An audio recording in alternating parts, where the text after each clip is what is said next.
भगवान शिव को कालों के काल महाकाल कहते हैं। साक्षात मृत्यु में भी उनका सामना करने का साहस नहीं है। वे मृत्युंजय हैं, अविनाशी हैं, आदि हैं, अनंत हैं। भगवान शिव इतने भोले हैं कि वे अपने भक्ति की पुकार पर दौड़े चले आते हैं, उसे मनचाहा वरदान देते हैं और उसके मनोकामनाओं की पूर्ति करते हैं। आज हम आपको लिंग पुराण की एक कथा के बारे में बताते हैं, जिसमें काल को भगवान शिव ने प्राण दान दिया और अपने भक्त के विश्वास को टूटने नहीं दिया। भगवान शिव के परम भक्त श्रेत मुनि पर्वत पर एकांत में अपने आराध्य का ध्यान करते और उनकी पूजा करते थे। वे कहते थे कि मृत्यु उनका क्या कर सकती है, उन्होंने तो साक्षात महाकाल की शरण ली हुई है। उनके आश्रम में शांति और आत्मविश्वास की पवित्रता झलकती थी। उनके तप के बल से आश्रम दिव्यमान था। श्रेत मुनि अपने जीवन काल के अंतिम पड़ाव पर थे। वे मृत्यु से निडर होकर रुद्र अध्याय का पाठ कर रहे थे। उनके जीवन का अंतिम श्वास चल रहा था। अचानक वे चौंक पड़े। उनके समझ एक विकराल आकृति खड़ी थी।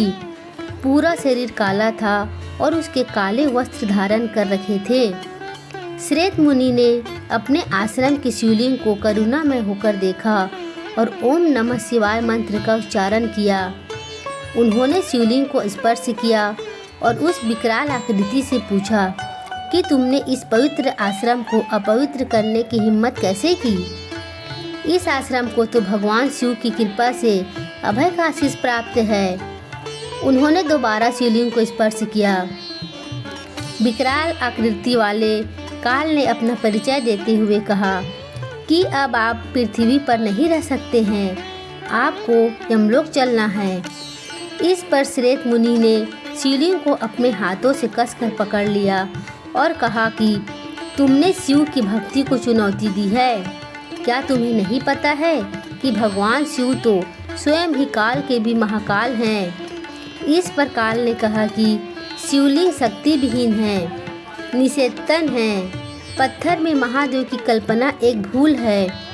काल ने श्रेत मुनि को पास में बांध लिया। मुनि ने कहा कि ये तुम्हारी भूल है। महादेव तो कण कण में व्याप्त हैं। विश्वास के साथ उनका आवाहन करने पर वे अपने भक्त की रक्षा करने आते हैं। तभी भगवान शिव माता पार्वती के साथ वहां प्रकट हो गए। उन्होंने काल को चेताते हुए कहा कि ठहरो, श्रेत मुनि का बात सत्य है। उनका प्रकट होना विश्वास के ही अधीन है। भगवान शिव को देखकर काल प्राणहीन समान हो गया, वह शक्तिहीन हो गया।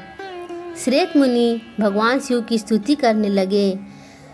इस पर महादेव ने कहा कि आपकी लिंग उपासना धन्य है, विश्वास की विजय हुई है।